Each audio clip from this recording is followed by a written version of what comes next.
You know, those early pioneers that came in here, they were sure hardy people, and they lived off the land, whatever was available.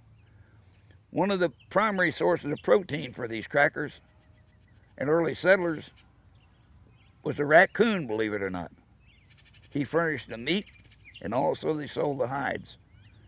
Of course, animal hides and animal skins were a big part of Florida history and Florida culture.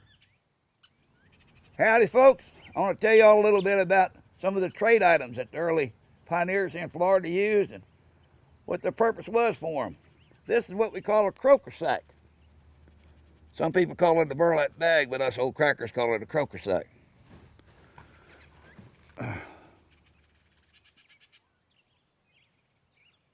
This is the skin of a raccoon.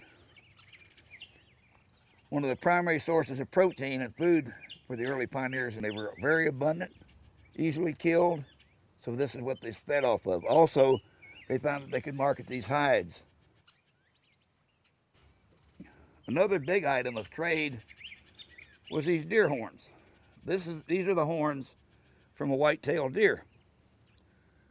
They shipped boatloads of these back to England. What do you suppose they use these for? Well, let me tell you. Every year, a white-tailed deer, a buck deer, sheds his horns, and he grows new horns back. And he's growing these horns back. They're made up of hair follicles and arteries and veins. And these horns continue to grow inside a covering that we call a velvet until the horns are completely developed like these are. Then this buck deer finds himself a small tree or a sapling, and he goes over there and he does what we call either hooking out or rubbing out. And he rubs and polishes his horns until they get all the velvet off and they become hard horn like this, and then they're ready for the reproductive season to start.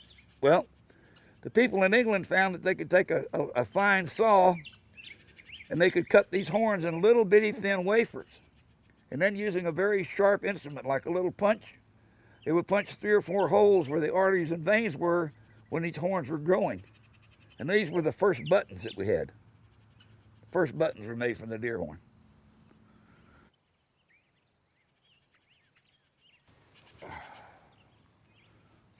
Another big trade item was deer skins, and also the venison. There was a great deal of river traffic in the early days of Florida's development. And the early settlers and crackers would go, and the Indians as well, would go and meet these various boats on the rivers, and they would trade animal skins and also fresh venison for salt, coffee, and flour if they could get it. Deer skins and the venison was a big trade item with the early settlers in Florida.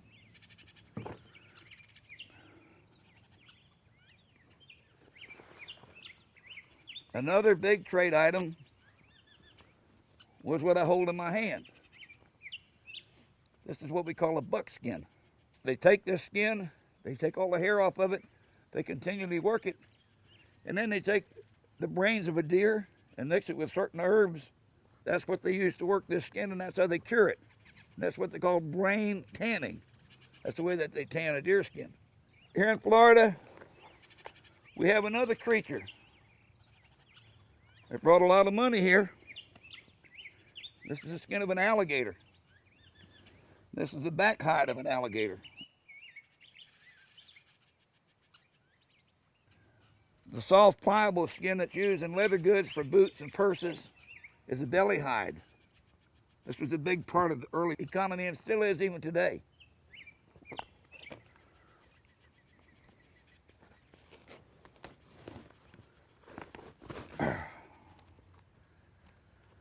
This was another hide. This is what we call an otter hide, okay? The otter was one of the most sought after fur-bearing animals here in Florida because of the prices that were gathered and the money that was gathered from the sale of otter hides was very, very substantial. This was another skin that was much sought after. This is a gray fox. All these items were trade items and sale items for the early settlers in Florida. Anywhere you live here in Florida, you may see one of these at any time. They live in any kind of a vacant lot. And they get along very well with humans. It's amazing how close in proximity they live in with the humans.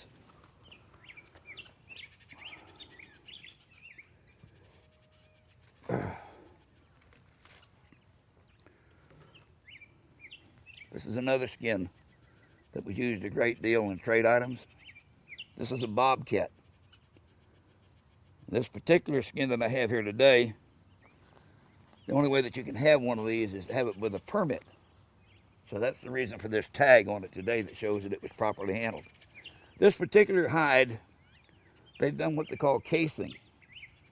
And what they've done is they've taken that animal and peeled the hide off of him just like you peel off a banana.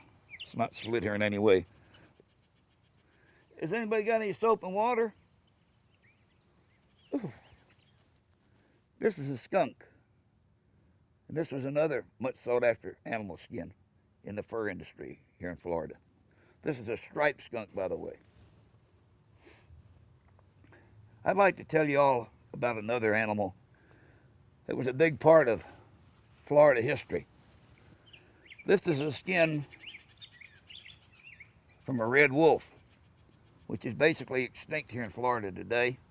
There are several packs of these red wolves in existence today in Florida. One of them is over on St. Vincent Island, out from Apalachicola in the Gulf of Mexico. And there are a couple of the large plantations in the Tallahassee area that have packs of these. And I understand they're also raising some of them up in the Carolinas today.